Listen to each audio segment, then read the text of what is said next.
back to day of Vlogmas. You are here with Just Maria D, and today I'm going to make some homemade gin. Now, what's that got to do with Vlogmas? Well, every year I give my nearest and dearest gin that I make for Christmas. I am going to try an experimental one this year. I haven't tried it before. The last couple of years I have made strawberry gin and it has been lovely, I've got to say. But I'm going to try something different. So a couple of months ago I was in Aldi and they had a plum and clementine gin, which was delicious. It was amazing. Like, it's probably one of the nicest fruit gins I've ever had in my life. So I thought that I would try to emulate a plum and clementine gin for Christmas presents. And if it doesn't turn out very well, then I'll just drink it. For today's gin, I'm using Asda Extra Special hand-picked sweet clems and plums that are just the Asda Farm Stores plums. I ended up using all 5 of those plums in this recipe. But for now, here I am peeling the clementines. I really love it when they come out of the box and they've got the leaves on it and the stems. It really feels very authentic, which, you know, it seems weird given that it is real fruit. It's not like it's pretend. Oh dear. I ended up only putting 2 of those clementines in the recipe. The plums didn't have an overwhelming taste, and so I was a little bit concerned that if I put the 3 clementines in, that it was going to be too overpowering and the flavour from the plum wasn't going to come through.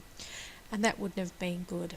If it turns out that I need more plum flavour later on, I can add more plums. What I'm doing here is measuring out the 450 grams of fruit that I need. You can do this with all kinds of fruit.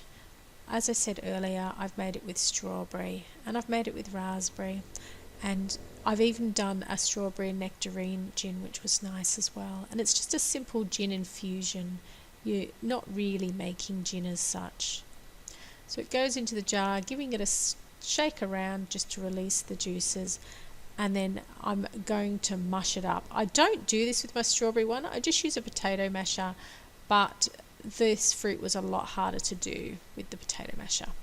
Here I'm measuring out 150 grams of caster sugar, and I'm going to add that in to the jar also, and give it a good mix around so that the sugar further works to break down the fruit with the gin and also gives it a lovely flavour.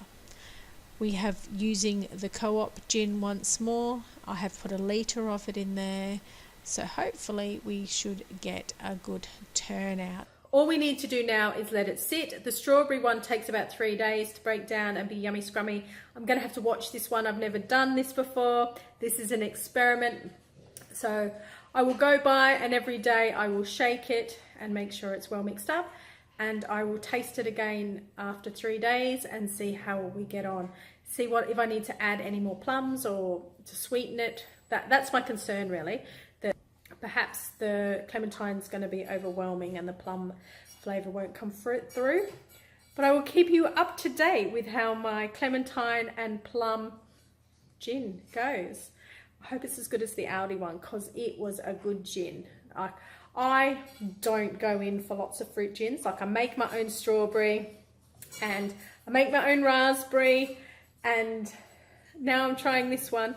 So for me, I would much rather have a go at making my own, because I really like that, than necessarily buy a fruit gin. So we'll see how we get on. I'm really looking forward to trying it. So yeah, thanks for watching. Thanks for being here for Vlogmas, and we'll catch you on the flip side. We'll see you tomorrow.